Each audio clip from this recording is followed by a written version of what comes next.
प्रतिभा जी हैं, ये बहुत अच्छा गाती है। इनको मैं काफ़ी अरसे से सुन रहा हूँ और इनकी तरक्की देख रहा हूँ। आजकल ये माशाल्लाह बहुत सुर में, बहुत सुरीली हैं और गला भी सुर में है, वो खुद सुर में है माशाल्लाह। और भाई इन दोनों के बारे में क्या बताऊँ, इनके पिताजी के बारे में क्या बताऊँ, सारी दुनिया जानती है, हम तो बहुत छोटे हैं। तो मुझे यकीन है कि ये जो भी ये जो सिंगल इन्होंने रिलीज़ किया है कर रहे हैं ना पूछो, और ये छोटी बिटिया के साथ, बेटा इसके चेहरा दिखना चाहिए। हाँ, तो बहुत ही उम्दा होगा। संदीप बज़ात खुद एक बहुत अच्छे फ़नकार हैं। ऐसा मतलब ये नृत्य में, मतलब जैसे हम लोग गले से छलांग लगाते हैं या काम करते हैं, ये वैसे ही कमाल है। और राजीव इनका भाई, ये तो बहुत पुराना रिश्ता है हमारा। ये माशाल्लाह तबला और हर एतबार से ये पूरा ख़ानदान ही ऐसा है। मैं एक ही चीज़ कहना चाहूँगा कि आज हमारा बहुत बड़ा सौभाग्य है, और हक जहाँ होता है वहीं, मतलब रिश्ता जहाँ होता है वहीं पे आदमी हिम्मत कर सकता है। और मैंने तलत भाई को इनका बहुत बहुत मेजर काम, बहुत इंपॉर्टेंट नहीं ऐसा कोई मेजर काम छुड़वा कर इनको कहा, तलत भाई, मैंने कहा ही नहीं, मैंने ऑप्शन ही नहीं दिया कि आपको आना है, पापा के लिए है। क्या ये सब बातें कोई आप लोग ये सब लेंगे, लेकिन ये सब आएंगे नहीं, एडिट हो जाएंगे, मुझे पता है। बहुत पुराना बात है। इतनी बार ये महान कलाकार थे जी, उनके बारे में क्या कुछ कहना है आपको? मैं बहुत छोटा हूँ मेरे पिताजी के बारे में बात करने के, लेकिन हाँ, वो उन्होंने जो काम किया, ज़्यादा खुशी हमें उनकी औलाद होने से इसलिए अच्छी लगती है कि वो आज भी अपने काम से ज़िंदा है। आज भी 4 पीढ़ियाँ, प्रतिभा चौथी पीढ़ी होगी उनके जनरेशन की, जो आज भी उनकी कंपोज की हुई गज़ल 50 साल हो गए उनके जी जी जी। क्या कुछ कहना चाहोगे? मेरे लिए बहुत बड़ा मोमेंट है। और मैंने जब इसे डिज़ाइन किया, सोचा कि इसे करना है, तो पहला नाम आया कि मैं प्रतिभा से बात करूँगा। And Pratibha has been very kind to come forward. ऐसे लगा कि परिवार का एक और शख्स जुड़ गया और उसने इसी तरीके से इस गाने का मोमेंट किया और बहुत खूबसूरती से गाया। आप सब लोग सुनेंगे, तलत भाई हम लोगों को, प्रतिभा को आशीर्वाद देंगे कि हमने जो कदम उठाया है, क्योंकि सही गलत कहने वाले बुजुर्ग हमारे साथ खड़े हैं जो इस नहीं कोई सही गलत की बात नहीं, सही होगा यकीनन, क्योंकि अब इतने अच्छे बड़े फनकार की कॉम्पोजिशन, मुझे यकीन है कि बहुत ही आप अच्छा उसको, और फिर ये सुर में गाती है माशाल्लाह। बहुत देखिए क्या है, सुर एक इतनी पाक चीज़ है, आप लोग जानते नहीं हैं लेकिन जानते भी हैं। आजकल के दौर में वैसे भी बहुत कम लोग जानते हैं सुर क्या चीज़ है, लेकिन सुर जो है ना इतना पाक है, अगर सच्चा सुर लग जाए। हमारे उस्ताद कहते थे कि सुर को देखा करो, तो हमें समझ में नहीं आता था कि कैसे देखते हैं। आज समझ में आ रहा है कि क्या देखते हैं और दिखता है कैसे देखते हैं। जी का हमेशा से लता जी के साथ अच्छा संबंध है, तो हमेशा से लता जी गाना गाया करती थी महावीर जी का, तो उनके लिए आपका क्या कहना है? नहीं, वो कॉम्बिनेशन तो वर्ल्ड का बेस्ट कॉम्बिनेशन। मुझे ख़त्म तो करने देना बेटा, उसके बाद सवाल पूछ दो। मैं कुछ कह रहा हूँ और आप बीच में सवाल कर दिया आपने। तलत भाई की बात पूरी नहीं अभी हो गई, नहीं, सुर को समझ लो कि वो सुर प्रतिभा ज़्यादा अच्छा बेहतर कह पाएगी। प्रतिभा आप नहीं बेचारे को क्या टाइम नहीं है ना, उसको जल्दी और भी जाना कहीं है ना। कहाँ जाना है तेरे को पता है? टाइम है, रखो तो सुर का मजा लो, अभी तो आलाप शुरू प्रतिभा से पूछा जाए बेटर। प्रतिभा आप बताइए। सबसे पहले तो हम ये जो श्री के महावीर जी की कॉम्पोजिशंस सुन के, लता जी की गाई हुई कॉम्पोजिशन सुन कर बड़े हुए हैं, and these compositions are like riyaz for us. उनको एक कॉम्पोजिशन को अगर प्रॉपरली गा लिया तो it feels like you done your रियाज।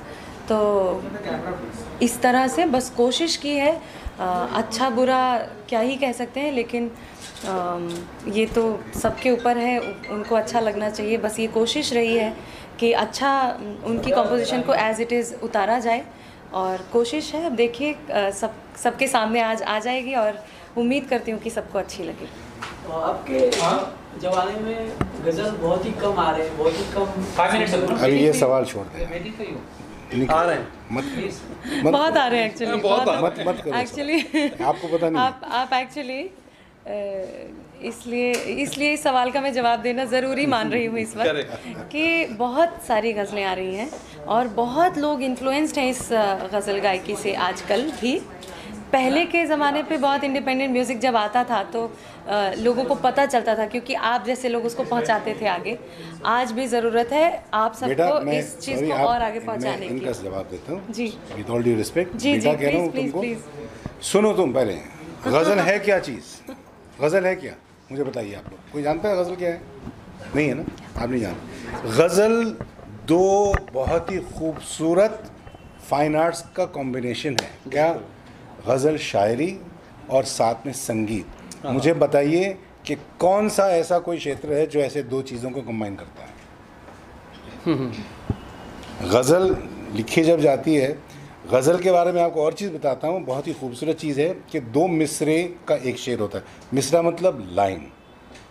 मिसरा ये लफ्ज़ आया अरबी से, दो पट के दरवाजे होते थे, वो उसको मिसरा कहते थे। शेर लफ्ज़ आया है शार से, बाल, as fine as hair and as strong. तो ये जो है गज़ल एक बहुत ही खूबसूरत कॉम्बिनेशन है। गज़ल गायकी की बात करूँ, गज़ल लिखने वाले तो बहुत हैं, बहुत बड़े बड़े शायर गुजरे हैं। गज़ल का एक सफ़र बहुत तवील है, लेकिन उसको जब गज़ल को सुरों में ढाला जाता है तो उसकी खूबसूरती और बढ़ जाती है। ये नहीं कि शायर की खूबसूरती या जो उसने उसका तख़य्युल कुछ कम है, लेकिन जब खूबसूरत आवाज़ जब लगाई जाती है वो अशार पर और उसमें ख़ुद एक बहर होती है, तो एक बहुत ही खूबसूरत एक खाका, एक बहुत ही खूबसूरत माहौल बनता है। उसको गज़ल कहते हैं। तब याद तो ये कभी ख़त्म नहीं होगा बेटा, जब तक आपके दिल में इश्क होगा। अगर आप इश्क करते हो, नहीं करते हो, नहीं करते तो फिर मैं कहा तुम्हारे लिए नहीं है। तो इबादत तो करते ही होगी। सर आप क्या कुछ कहना चाहोगे? पहले तो बहुत बहुत मुबारकबाद। मैं माफ़ी चाहता हूँ, कुछ ज़्यादा बोल दिया तो, लेकिन मेरा हाथ बनता है। 42 साल हो गए, नहीं बिल्कुल आप 42 साल से कर रहा हूँ, तो थोड़ा बहुत बयान भी सही कर रहे हैं। मुबारकबाद देना चाहूँगा मैं प्रतिभा जी को, संदीप जी को, स्टीफन देवासी जी को और सूफी स्कोर को ऑफ कोर्स, कि ये वो ला रहे हैं जिसकी जनरेशन्स को ज़रूरत है। क्योंकि म्यूज़िक यही है जो 50 साल बाद भी नया है, वो पुराना नहीं होता है। और ये जितना इस जनरेशन के बाद वाली जनरेशन को अगर ये नहीं बताएंगे कि गज़ल कैसे, जैसे आपने पूछ लिया, तो इन्होंने कहा कि ये किया है कि ये गज़ल होती है, जैसे हमने इनको सुनकर बिल्कुल बिल्कुल हमने भी बिल्कुल। तो जनरेशन कर रहे हैं इन्होंने, अब ये पास ऑन तो इसी तरह होती ना। About you, how did this project happen? You came on board. Tell us something from your end. First of all, thanks to Almighty God, and the composer has done it all, everything. So we have just done the fragments of the project, and this song is actually I have to sincerely thank Sandeep ji for the first call that he gave, and I'm a big fan of him. And we have performed a lot before, long before. We used to work together with Rajiv ji also, and as a producer, it's my as a music producer, it's my luck that I've got the song to do, and thanks for the supporters who have done. Sufi Score has done this, and the day one he called and said to arrange the song, and I have no idea what is going to happen, but just because of the love I said I will do it. Absolutely. And he sent me the tune which you have sung, and I figured out, okay, this I have to do it, and only what I have done is I have done justice to the song. I have done justice to the song. I have done no magic on it. It's just justice. I want to say one thing, that this man he's is being very India's stubborn. no. I'm saying it loud, that it is India's pride that Thank you. this song has been done by this legend. There is no match of Stephen Devasi in this industry, because what he thinks and what he executes, and above everything, सबसे बड़ी बात ये है कि इन्होंने इतने busy schedule में से मुझे एक बार भी ना नहीं कहा, और बिल्कुल भी ऐसा नहीं कहा कि अरे सर ये वो. He made sure, whether it was in Singapore, Malaysia, but he did the track, and the way he's done the track, you will listen, and I'm sure Pratibha will add on to this. 100%. When I sang it I think it was just Tanpura and a click. Absolutely. But when I heard the track later on, I was like, it is only possible if he's done it. But you, But I'm so happy. you have done a great part of the song, and maybe you're the face of the song. So I'm so happy. And Thank you, thank you. मैं सबसे पहले Sandeep sir को, प्रतिभा ma'am को, रश्मि ma'am को और सूफी score को thank you कहना चाहती हूँ। इतना बड़ा उन्होंने मुझे इतना बड़ा प्लेटफॉर्म दिया है, तो थैंक यू सबको। काम करके कैसा लग रहा है आपको? मुझे बहुत अच्छा लग रहा है क्योंकि प्रतिभा मैम के साथ मेरे को बहुत आज रिलीज हो रहा है, उसके बारे में क्या कुछ कहना है? देखिए, मैं ने गाना तो सुना नहीं है, सुनना चाहता हूँ। इसमें बहुत से रीज़न्स हैं। एक तो संदीप जी जो हमारे बगल में खड़े हैं, इनसे मुलाकात हुई थी रूमी भाई के घर पर, और जब मैंने इनकी कला देखी तो मैं चकित रह गया। इतना गुणी इंसान, इतना सच्चा मतलब कलाकार। और जब रूमी भाई का फ़ोन आया, मेरा शो चल रहा है सारेगामा लिटिल चैम्प्स, उसकी शूटिंग चल रही फिर अभी, और वहाँ से इन्होंने कहा भाई आज इनका पिता का गाना रिलीज़ हो रहा है। अब ये बहुत बड़ी बात होती है, इमोशनल कनेक्शन होता है कि एक बच्चा अपने पिता के लिए उन्हीं का बनाया हुआ गाना फिर से री रिकॉर्ड करते हैं, जिसको स्टीफन अरेंज करते हैं, जो एक बहुत ही गुणी साउंड डिज़ाइनर हैं। और स्टीफन के साथ मैं काम कर चुका हूँ और बहुत बढ़िया काम करते हैं। और प्रतिभा जी ने उसका आवाज़ दी है। मैं सुनना चाहता हूँ, मैं बेताब इसलिए हूँ क्योंकि जब मैं आ रहा था रूमी भाई मुझे कुछ बातें ऐसी बातें बताई कि कितने गुणी कलाकार थे इनके पिताजी, और वही गाना आज फिर से सारी दुनिया के सामने पेश होगा।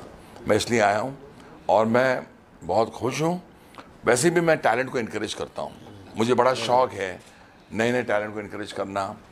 संदीप को मिला तो उनकी कला देखकर मैं एक्चुअली ये सोचता था कि कंपैरिजन तो नहीं होना चाहिए। पंडित बिरजू महाराज जी, पंडित जी, गोपी जी, सितारा आंटी, सितारा देवी जी, कोई ऐसा फिर कलाकार मिलेगा हमें जो ऐसा नृत्य करके बताएं। अब मेरी नज़र इन पर पड़ी और ये सब हुआ रूमी भाई की वजह से। रूमी जाफरी साहब मेरी ज़िंदगी हैं। उन्होंने अगर कहा कि आज चलना है तो फिर मैं दौड़ के आया, और अब मैं गाना सुनूंगा। और मेरा दिल कहता है जिस हिसाब से इन्होंने हमें इंट्रोड्यूस किया और जिस कॉन्फिडेंस के साथ प्रतिभा जी खड़ी हैं, और स्टीफन जब यहाँ है तो ये गाना बड़ा कमाल होगा। और हमारी दुआएं हैं कि ये गाना बहुत चले। Thank you. लता जी भी गाना गाया करते थे, उनके बारे में क्या कुछ? अब दीदी के बारे में क्या कहना, सूरज को दिए जला आप दिखाना चाहते हैं। दीदी जैसी ना थी, ना है और ना होंगी, कोई कंपैरिजन है ही नहीं। तो वो सवाल का कोई जवाब ही नहीं है। लता मंगेशकर जैसी कलाकारा इस दुनिया में फिर तो नहीं आएंगी। कोई कहता है हज़ारों साल में नहीं आएगा, मैं कहता हूँ आ ही नहीं सकती। हज़ारों साल हो या करोड़ों साल हो, लता मंगेशकर जैसी कलाकारा फिर नहीं आएंगी। और मैं संदीप जी को एक्चुअली मुबारकबाद देना चाहता हूँ कि उन्होंने ये बड़ा ख्याल किया कि मैं अपने पिता का गाना रिलीज़ करूँ। ये यहाँ नज़र आता है मोहब्बत, जैसे हम अपने पिता श्री सरदार मलिक साहब को याद करते हैं और उन्हीं का दिया हुआ है जिससे हम अन्नू मलिक बने हैं। तो मुझे ये भी एक जज्बा आपका बहुत अच्छा लगा है, बहुत अच्छा लगा।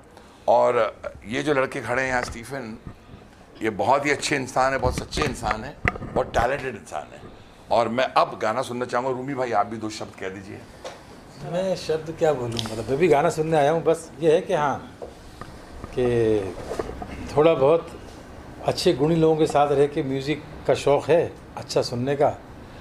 तो अन्नू के साथ तो मैं कितने साल हो, 30 साल से हम लोग काम कर रहे हैं। 33 हो गया। 33, हाँ। जुड़वा, हर दिल जो प्यार करेगा, बीवी नंबर 1, हसीना मान जाएगी, सारी फिल्म जो है अन्नू के बगैर हमारी। मुझे बहुत अच्छा लगा जब आप ये बोल रहे थे बीवी नंबर 1, जुड़वा, सब गाने, तो जितने भी मीडिया वाले थे मुस्कुरा रहे थे पीछे, उनको सब हमारे गाने याद आ रहे हैं। तो मुझे अच्छा लगा। जो कैमरा पर हमें देख रहे हैं, मैं बताना चाहता हूँ इस कैमरा के पीछे बड़े मीडिया वाले हैं जो कैमरे के साथ है, वो सब खुश हो रहे हैं, मतलब उनको सब गाने याद आते हैं हमारे। Thank you media. और अभी भी हम लोग बैठ के कुछ बहुत ही कुछ ऐसा कुछ काम करने की कोशिश कर रहे हैं जो अनु तो हमेशा अच्छा काम करते हैं, लेकिन मैं कोशिश कर रहा हूँ कुछ ऐसा काम करें हम लोग मिलके। वो अनाउंसमेंट नहीं कर सकते, अनाउंसमेंट नहीं कर सकते, बड़ा चीज़ है। हाँ, लेकिन ये है कि हाँ, मैं मुबारकबाद दूंगा संदीप को। इनको मैं बहुत पसंद करता हूँ, बहुत ही ज़हीन, टैलेंटेड और मोहब्बत वाले इंसान हैं, गुणी इंसान है, क्योंकि गुणी बाप के बेटे हैं। और ख़ास तौर से कोई भी ऐसा बच्चा जो ये चाहता है कि अपने फादर, अपने वालिद, अपने बाप का कोई काम को आगे बढ़ाए, मैं उसे नसीब वाला भी मानता हूँ और अच्छा इंसान भी मानता हूँ कि उससे पता लगता है कि वो किस तरह का इंसान है। आज अपने फादर का गाना रिलीज़ कर रहे हैं, इसकी इनको मुबारकबाद दूंगा और चाहूँगा इनके बच्चे भी ऐसे ही निकलें।